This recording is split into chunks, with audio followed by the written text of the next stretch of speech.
In this ACT English lesson, we are going to talk about grammar basics. Now, don't be fooled. Even though we're going to talk about two very fundamental concepts about the English language, they're really, really important for you to know for the act reasons I will point out. So stay with me here. Okay, it's going to seem basic at first, and you're going to think, oh, I learned this in kindergarten. But I'm going to tell you why it's important in more complex scenarios that you are going to face on the ACT. All right? So, first of all, what makes a sentence? A lot of you probably already know this, but it is a subject and a verb. So, if we just have the dog, that is not a sentence. That would just be a noun or a subject. Barked, also not a sentence. That would just be the verb. But the dog barked is a sentence. We have a subject here, the dog, and we have a verb, barked. Now, what about this sentence, the dog barking? Is that a sentence? Well, it's actually not, because what we've done here is we've taken that verb bark and we've used the gerund form of it. You don't need to necessarily know what that's called, but you need to know how to recognize it. It's the ing form of a verb, like dancing or singing or running, and on its own, the gerund doesn't really act like a verb, so that is not a sentence.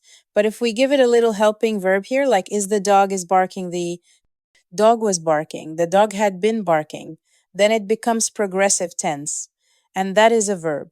So be careful that you don't just automatically assume a gerund is a verb, even though you've seen it used as part of a verb.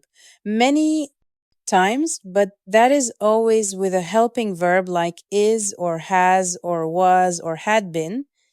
Those helping verbs show that action is progressing over time. So the dog is barking is a sentence, a dog that is barking.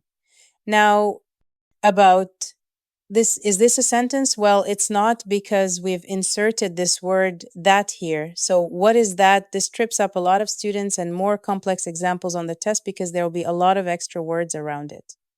You see, well, there's a subject here, there's a verb here, so this must be a sentence, but this word that makes it not a sentence, why does it ruin it? That here is a definite article. It's like that girl is sitting in the front row, okay? So again, you don't need to know what definite articles are. That's getting a little bit sophisticated for the English test, but you do need to know that adding something like that or which is going to ruin the sentence. Now, the whole thing has become what's called a noun phrase, a dog that is barking. So if we had this sentence, the girl is walking with a dog that is barking, this is a sentence. Now we have this noun phrase here. It could be the girl is walking with an umbrella. The girl is walking with her grandmother. But it is a dog that is barking. So that is a noun phrase. And here we have a subject and we have a verb in progressive tense. So that works there. So be careful you don't just assume just because you see something that looks like a subject and something that looks like a verb that it is a sentence. All right, here is the second point that's really important to know on the test, and that is English is what is called an SVO language. And that means it is a subject, verb, object language. Now, there are some languages out there that don't have that order. Greek is one of them. If you studied Spanish, for example, you might know that sometimes you can do subject and verb, and sometimes the verb can come first, and it can be reordered that way. But generally speaking, the clearest way to make a statement in English is to have the subject and the verb and then the object. So for example, the woman, a subject, built, verb, a sandcastle. So an object receives the action of that verb. I eat cereal. I is our subject. Eat is our verb. Cereal is the object. It's what we are eating. My sister is a subject. Loves is the verb. Watching television is an object. Okay, so this could be a sentence. My sister loves watching television. And then we have what I'm calling other stuff here. Technically, it's a prepositional phrase, but the reason I'm just calling it other stuff here is because often when you are writing a sentence in English, the clearest way to do it is to have subject and then verb and then object. If there is one, there isn't always an object, but definitely subject and verb and then other stuff. Now, sometimes you are going to see introductory phrases or modifiers. This sentence, all right, let me show you how this works in a couple test-like examples. The fitness industry therefore burgeoning, and this means that health clubs and fad workout centers will be popping up on every block. And here are our answer choices. So right now we have this gerund here burgeoning, but we don't have our helper verb burgeoning to make that a sentence, and so that is a big clue.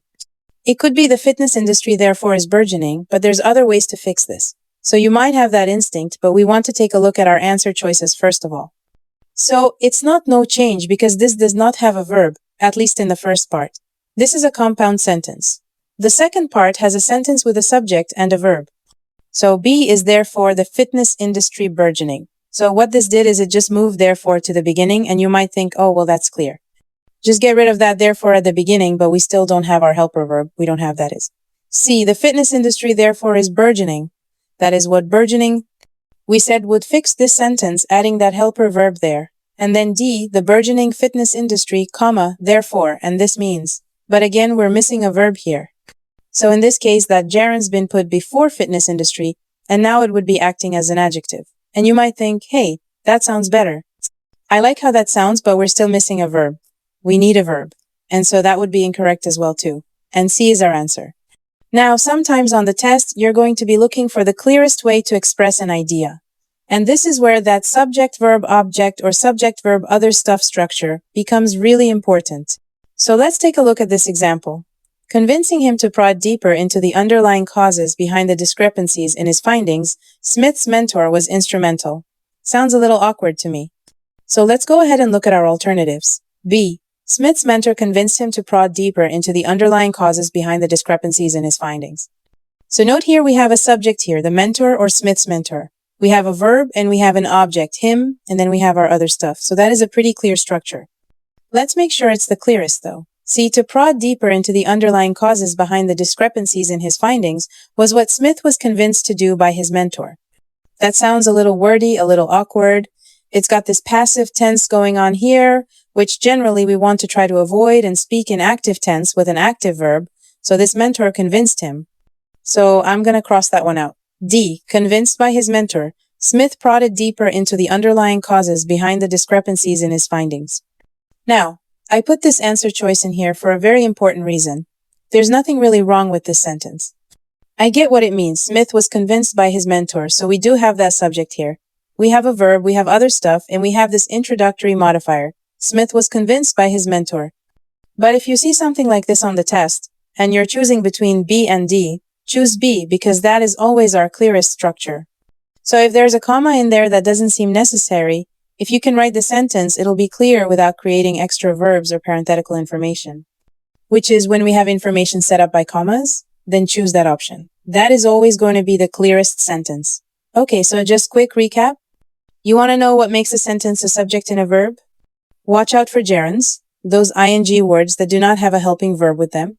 And watch out for phrases that throw in something like that, a dog that is barking, because that will ruin the sentence and make it not a sentence.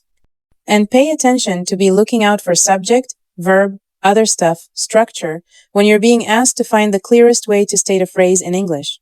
And remembering these two grammar basics are going to help you out so much on the test.